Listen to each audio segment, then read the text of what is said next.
just started pressing him in the clinch. He was throwing decent knees, but I thought he was breathing kind of hard, but I stuck my right underhook in too far, and he jumped to the guillotine and put a lot of pressure on my neck, and was able to sink it in. He's really good at what he does. That's about it. Were you trying to tap when you were standing up? No, I was going to freaking try to figure out a way to slam him on his head, hopefully, but I didn't feel like there was a way out of that. Maybe it would have loosened it up, but it didn't.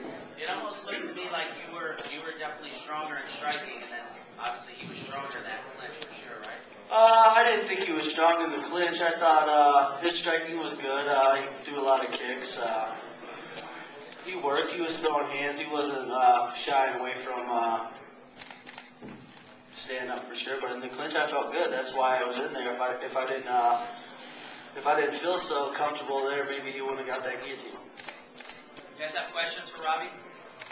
Talk about how Jake felt. It was particularly strong. Was there anything about the guillotine that was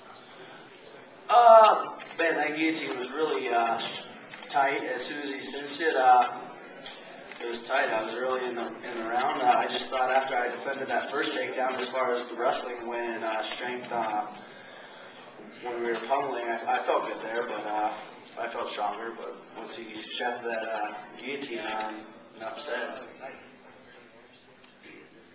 Is there any point where you thought you were going to be able to slip out of this? Oh man, when I came back down to the mat, I reached up there, and maybe we were already on the mat. I reached up there, and I thought maybe I could pull his elbow off my head, but he had it cinched on tight. That's his move, and he wasn't letting go. Any other questions for Robbie? Were you overly concerned with the takedowns? Do you think it kind of clouded your judgment in the clinch there? I always like to have an underhook. When you're on the inside in this game, I like to have an underhook. Maybe I used that underhook and pressed him up against the fence. Maybe I shouldn't have. Maybe I should have got my hands free. But one thing he does do is he slides down to single legs and works to get good takedowns there. I don't know if I was really thinking about that. I just thought I was controlling position. I thought maybe I just got lax. I got to go watch the tape. He hopped up there and put a lot of pressure on and looked to finish.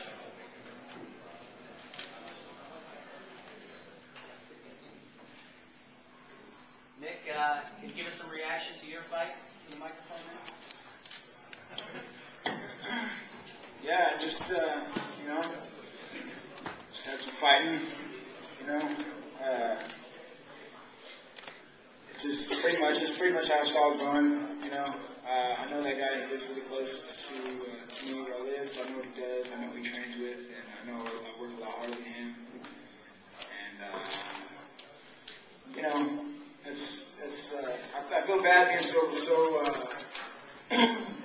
I didn't mean, be so rude out there and took all, force me, like however you say it. Where I know that I don't like fighting people I know, and I don't appreciate people I know signing to fight me.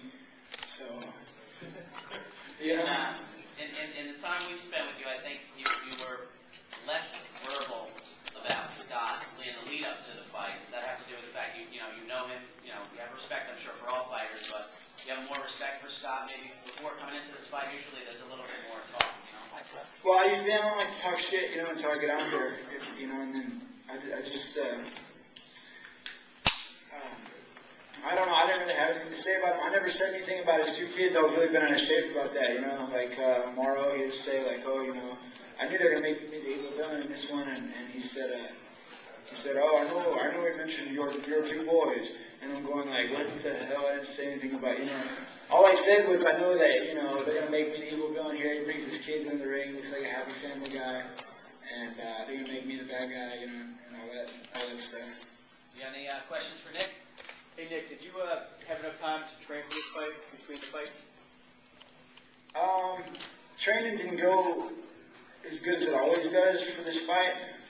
My brother had a fight coming up, so he had to lose, he's getting his weight down, so, and it was pretty close, but I was in great shape still from training. I did from the last fight, and I did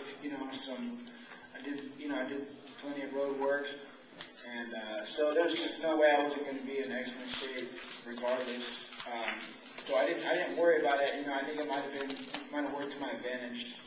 That I took it a little bit easy. Weeks out, just a week and a half out. I kind of tapered off a little.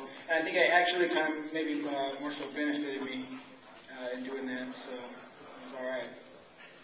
And last question, Nick. How do you feel about Gracie Jiu-Jitsu? Gracie Jiu-Jitsu, number one. That's the way that I think. In a Gracie Jiu-Jitsu academy, you can you meet a lot of wrestlers. And they're going to need to learn jiu-jitsu from you, so you're going to be able to learn your wrestling from them. And if there's MMA going on in that jiu-jitsu academy, then there's a place and a spot for everybody. You have boxing trainers, and they've got people to train. And people are going to want to learn fighting, stand up, and then people, they have a lot of respect for martial arts. They come from a martial arts background. They end up wanting to learn jiu-jitsu traditionally because they're in the traditional martial arts. So they come in with their karate, and then they like to talk about that, how they did karate here, there, and everything. And once you start teaching jiu-jitsu, then they want to show you their karate that they did all their life. So now you're learning karate. You work out with the best wrestlers because the best wrestlers come to train with the best jiu-jitsu guys. That's how I met Jake Shields. And so that's why I've got some of the best wrestling. And and then I got guys like Val Egentov, and he works out in my gym too. He's the #1 sambo in the world, and he fought Matt Hughes a long time ago, but he wasn't he didn't have a complete fight game then. So, but it's an excellent sambo judo coach I have. So it's just when working out in a Gracie Jiu-Jitsu academy, that's. Especially like mine was a little bit different. I think we were one of the first ones to start bringing MMA fighters and Gilas martial arts in. I think my coach, he had good English, and there was a lot of good communication going on in there. So we got started real early with that too. So. Okay, can we get some Phil? Can we get some reactions to your fight, and then we'll get some reactions from Brett as well. Try and keep it going. All right, I wanted to dedicate this win to my dad, but it's going through some hard times. But unfortunately, everybody saw the fight. I was unable to win. I planned on winning. I was unable to win this fight, and I just plan on getting right back in there and winning my next fight with him.